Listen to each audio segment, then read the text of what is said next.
Selamat siang orang tua Nusantara. Perkenalkan saya Gary, psikolog yang berkecimpung dalam dunia tumbuh kembang anak. Kali ini saya akan membahas berbagai hal seputar stimulasi tumbuh kembang anak usia 30-36 bulan, khususnya dalam aspek bicara dan bahasa. Untuk bincang-bincang kita saat ini, saya akan ditemani oleh seorang ibu yang buah hatinya mendekati usia 36 bulan. Halo Bu Desi. Halo juga Pak. Buah hatinya akan memasuki usia 36 bulan ya Bu? Tepatnya usia berapa sekarang Bu? 2 bulan lagi 3 tahun nih Pak. Oke, berarti pas ya dengan pembahasan kita, karena pembahasan pertama kita mengenai aspek bicara dan bahasa anak. Boleh dong Bu Desi berbagi sama mama papa di rumah tentang perkembangan bicara dan bahasa anak ibu? Kalau bicaranya sih sudah mulai cerewet banget sih Pak. Walaupun kadang masih ada yang belum jelas banget sih ucapannya. Udah mulai ngerti banyak hal juga. Jadi sudah bisa mengerti kalau diajak ngomong. Oh iya, pas baru bisa ngomong nggak mau, apa-apa dijawab nggak mau Pak. Bagaimana papa mama di rumah yang lain? Apakah mengalami hal yang serupa? Dengan semakin banyaknya stimulasi yang didapatkan anak, kemampuan berbahasa anak akan semakin meningkat pula. Ketika anak mendekati usia 36 bulan, seperti anaknya Ibu Desi, anak setidaknya dapat menggabungkan dua kata yang sesuai dalam satu kalimat yang diucapkannya. Kemampuan ini biasanya digunakan anak untuk menyampaikan keinginannya. Stimulasi bicara untuk usia ini baiknya seperti apa ya Pak? Kalau pada usia sebelumnya anak sudah dapat berbicara satu-satu kata, pada usia ini stimulasi lebih difokuskan untuk mengembangkan kemampuan bicara anak dari yang tadinya satu-satu kata tersebut menjadi dua kata yang digabungkan. Pada prinsipnya, stimulasinya hampir sama seperti pada sebelumnya, di mana kita orang dewasa harus membuat anak mendengar banyak kosakata sehari-harinya. Hal ini dapat dilakukan salah satunya dengan membaca cerita bersama anak. Oh iya, saya sering mendengar hal ini, tapi terkadang masih bingung. Buku cerita yang sesuai untuk anak saya sebenarnya yang bagaimana sih Pak? Ya, kalau di usia ini, gunakan buku yang masih didominasi gambar, tetapi tetap memiliki alur cerita yang menarik, walaupun sederhana. Biasanya di usia ini anak juga mulai lebih tertarik pada salah satu buku dan ingin dibacakan terus-menerus. Hal ini tidak apa dan termasuk wajar di usia ini. Orang tua perlu bersabar saja dan tetap semangat membacakan ya. Walaupun kegiatan ini membosankan bagi kita, tapi hal ini sesungguhnya sangat bagus untuk proses belajar anak. Dengan pengulangan yang dilakukan, anak belajar untuk menghafal cerita, menangkap dan memaknai setiap kalimat dalam cerita. Buat kegiatan membaca menjadi rutinitas dan pastikan anak melihat orang tuanya sering membaca buku juga ya, agar anak menirunya.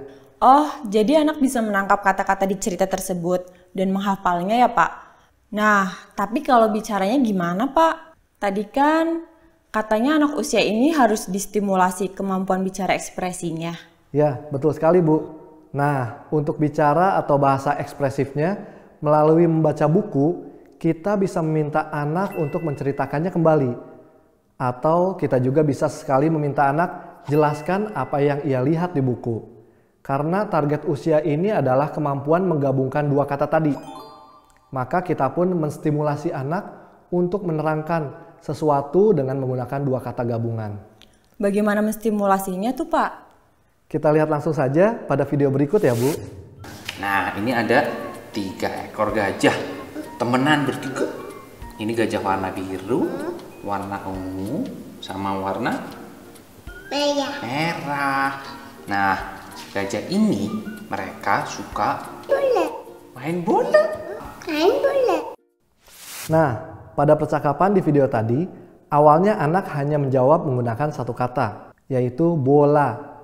Tapi kemudian orang dewasa memberi contoh menggabungkan dua kata. Lalu secara tidak langsung meminta anak mengulanginya lagi dengan menjawab pertanyaan. Dan akhirnya anak bisa menjawab dengan menggabungkan dua kata, yaitu main bola. Mengikuti contoh yang diberikan orang dewasa sebelumnya. Teknik ini disebut recasting. Oh gitu ya Pak.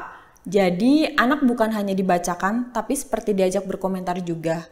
Dan kalau komentar anak hanya satu kata, kita berikan contoh dengan dua katanya. Lalu secara tidak langsung memancing anak untuk mengulanginya ya? Ya betul Bu. Kita memancing anak tapi bukan menyuruh secara langsung ya. Karena kalau anak terlalu banyak ditanya-tanya atau diberikan instruksi, anak menjadi tidak senang lagi melakukan aktivitasnya. Iya juga ya. Nah, selain bercerita dengan buku cerita, Orang tua atau pengasuh juga bisa bercerita tentang anak, misal sambil melihat-lihat foto, sambil menceritakan ulang kejadiannya. Karena di usia ini anak suka sekali cerita tentang dirinya. Wah, bagus sekali. Ih, ini pas Malik lagi apa ya? Naik sepeda. Hah? Naik sepeda. Iya, naik sepeda. Pakainya apa? Baju apa? Baju putih. Baju putih? Wah, iya bagus sekali. Hal penting dari aktivitas-aktivitas di atas sebenarnya adalah orang tua perlu memperbanyak interaksi dengan anak. Gunakan kalimat yang lengkap namun sederhana, agar anak dapat menyerap banyak kosakata setiap harinya dan dapat meniru bagaimana menyusun kata menjadi kalimat. Semakin banyak kosakata yang diserap anak, maka semakin besar pula kemungkinan kata tersebut akan diucapkan anak. Di sisi lain, hal yang juga penting adalah bagaimana orang tua atau lingkungan merespon saat anak bicara. Anak akan terus bicara ketika lawan bicaranya memberikan respon atas setiap ucapannya. Dan sebaliknya, bila tidak direspon atau terlalu sering dikoreksi, maka anak akan menjadi kurang semangat untuk berbicara. Sebagai orang tua atau pengasuh, kita bisa merespon anak dengan memberikan informasi atau jawaban atas apa yang ditanyakan anak. Selain itu, kita pun dapat merespon dengan memberikan pertanyaan kembali atau memintanya untuk menceritakan sesuatu.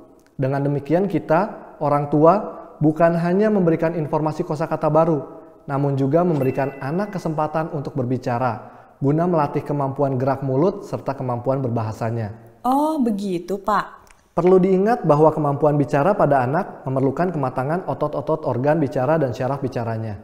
Serta untuk perkembangannya membutuhkan interaksi sosial. Pada anak yang tidak mengalami kendala fisiologis dan tidak ada gangguan perkembangan khusus, namun belum mampu bicara lancar pada usia ini, kemungkinan anak kurang mendapatkan stimulasi bahasa yang memadai. Untuk itu, orang tua dan pendamping perlu memberikan stimulasi dengan rutin.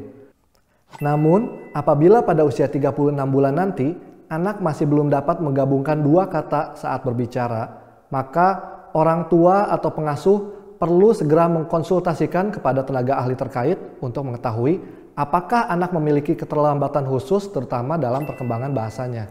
Wah, iya, Pak. Saya jadi paham ya mengenai perkembangan bahasa anak usia ini. Selain itu, apakah ada lagi, Pak?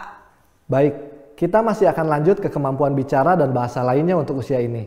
Namun, di sesi berikutnya ya, Bu. Demikian dahulu untuk sesi ini. Semoga bermanfaat untuk orang tua Nusantara dimanapun berada.